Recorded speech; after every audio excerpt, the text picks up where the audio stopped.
नाही, कसं झालं की दादांनी ज्या दिवशी शपथविधी घेतला त्याच्या आधी 3 दिवस स्वतः प्रधानमंत्री बोलले होते 70,000 कोटीच्या घोटाळ्याबद्दल.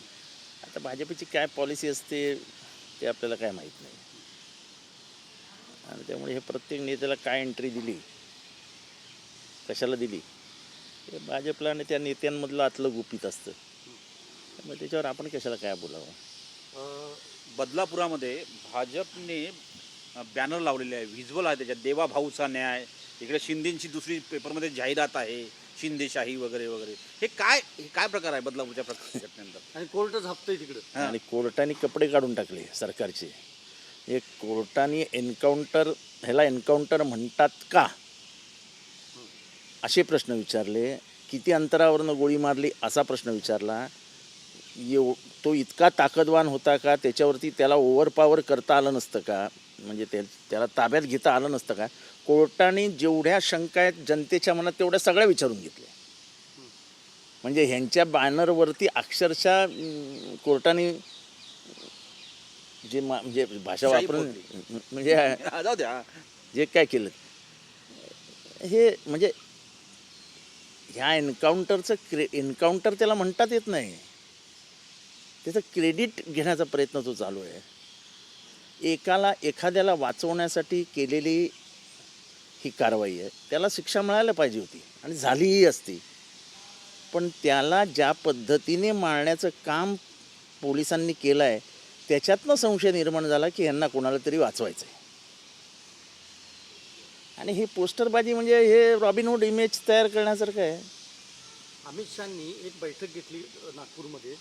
त्यात ते असं म्हटले की आम्हाला शरद पवार उद्धव ठाकरेंनी काँग्रेसला रोखायचं आहे, 42 जागांवर अडकू नका, 45 जागा जिंका, असं शहा म्हटले. 42 तिथल्या विदर्भातल्या विधानसभांमध्ये संदर्भात बोलले ते. विदर्भात 10 जरी आले तर त्यांचं नशीब आहे. त्यांना माहिती आहे किती विरोधी वारं वाहत आहे विदर्भात. एन्काउंटरच्या नावाखाली राजकीय पोळी भाजण्याचा प्रकार सुरू आहे असं वाटतंय. एन्काउंटर हे फक्त नावाला आहे. मला माहीत नाही संजय शिंदे नावाच्या अधिकाऱ्याने केलं आहे. त्या संजय शिंदेचा तपासामध्ये किती सहभाग होता, ते संजय शिंदे ह्या गुन्ह्याशी संबंधित होते की नाही, हे सगळंच संशयास्पद आहे. जरांगेंनी म्हणजे ते कोर्टातनं बाहेर येताना तो बेड्या घातलेला दिसतोय चालताना.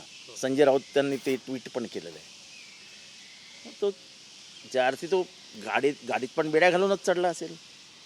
जर बेड्या त्याच्या हातात होत्या तो रिव्हॉल्वर कसा खेचणार, गोळी कशी मारणार. म्हणजे कुठेतरी लॉजिकल म्हणजे दुरान्वय हेही संबंधच जुळत नाही ना. बेड्या घातलेला माणूस रिव्हॉल्वर काढतो, 2-3 गोळ्या मारतो, आणि ह्यांना म्हणजे गाडीत येत हे पण त्याच्या मांडीवर किंवा कुठेही गोळी मारू शकली असते. पॉईंट ब्लँक डोक्यावर कशी काय गोळी मारता. त्याला शिक्षा व्हायलाच पाहिजे होती.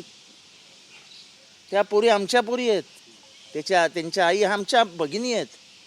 पण तेव्हा कोणी लक्ष दिलं नाही सरकारने. जेव्हा 13 तास त्या पोरीच्या आईला पोलीस स्टेशनला बसवून ठेवलं, जेव्हा कंप्लेंट उशिरा घेतली तेव्हा सरकारने लक्ष दिलं नाही. की शाळेच्या व्यवस्थापनाला माहीत असून देखील शाळेचं व्यवस्थापन पोलीस स्टेशनला गेलं नाही, ह्याच्याबद्दल काही बोलायला सरकार बोललं नाही. अक्षय शिंदेला म्हणजे त्यांनी जे केलं कृत्य ते भयंकर अमानवीय, त्याला शिक्षा मिळालीच पाहिजे.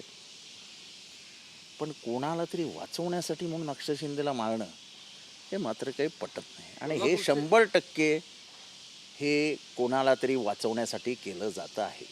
कोल्हापूरचे शाहू हे उधारीचे दत्तक आहेत. अफजल खान जेव्हा चालून आला तेव्हा एक घाटगे त्याच्यासोबत गेला होता. त्याचा अनावरच उत्पत्तीतून ते दत्तक आलेत असं वादग्रस्त विधान हिंदू राष्ट्र सेनेचं धनंजय देसाईंनी केलं आहे.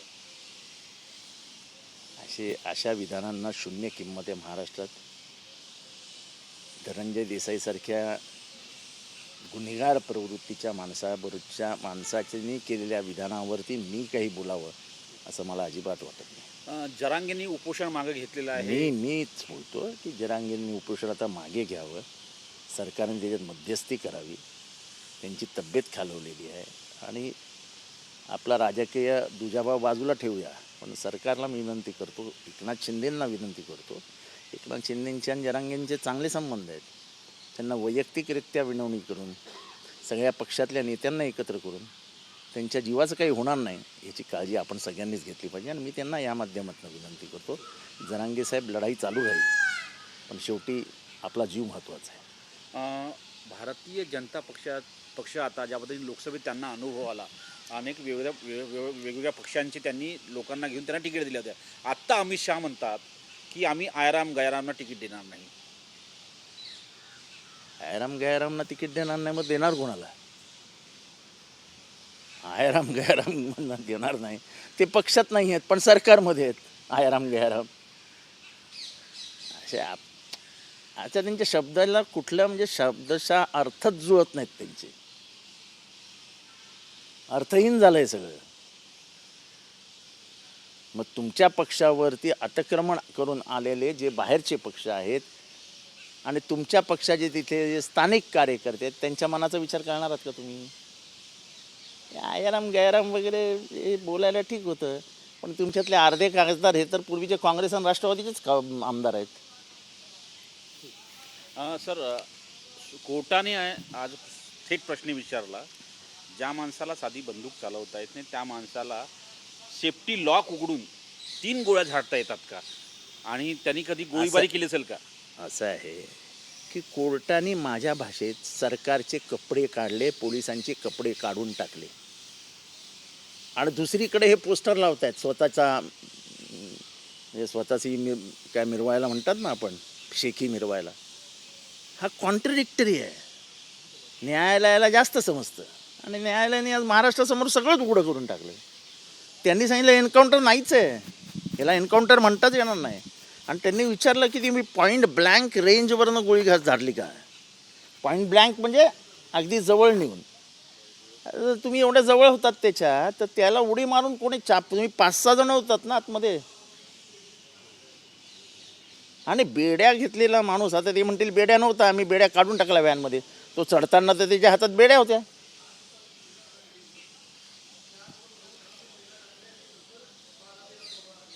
आणि मग गोळ्या कुठे गेल्या, कुठनं गेल्या, त्यांनी 3 गोळ्या झाडल्या तर ते गेल्या कुठे, हे सगळं तपासायला पाहिजे ना. आता खरं तर जागेवरनं ती गाडीच हलवायला नको होती, त्यांनी जागेवरनं गाडी पण हलवली.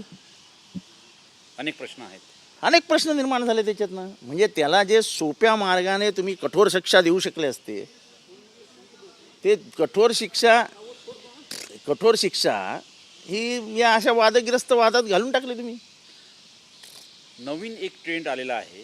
निवडणुकीच्या दरम्यान विविध प्रकारचे चित्रपट येतात, जसं आता धर्मवीर येणार आहे, त्यानंतर राज ठाकरेवरती चित्रपट येणार आहे. हे अशा प्रकारचे चित्रपट मतदारांवर प्रभाव टाकतात का? कारण की यावरती निवडणूक आयोगाने काय निर्णय करायला पाहिजे का? एक गोष्ट खरी आहे की चित्रपट माध्यम हे लोकांच्या मनावर परिणाम करणारं माध्यम आहे. याबाबतीत मग कधीही हिटलरनी सुद्धा हेच माध्यम वापरलं होतं.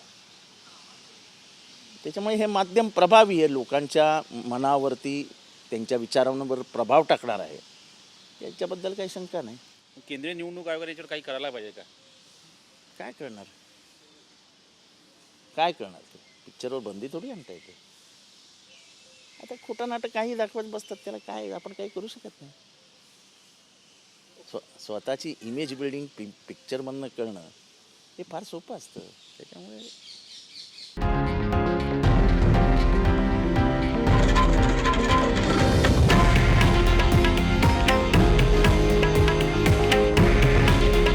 हे आहे देशातील नंबर 1 न्यूज नेटवर्क आणि आपण पाहत आहात TV9 मराठी.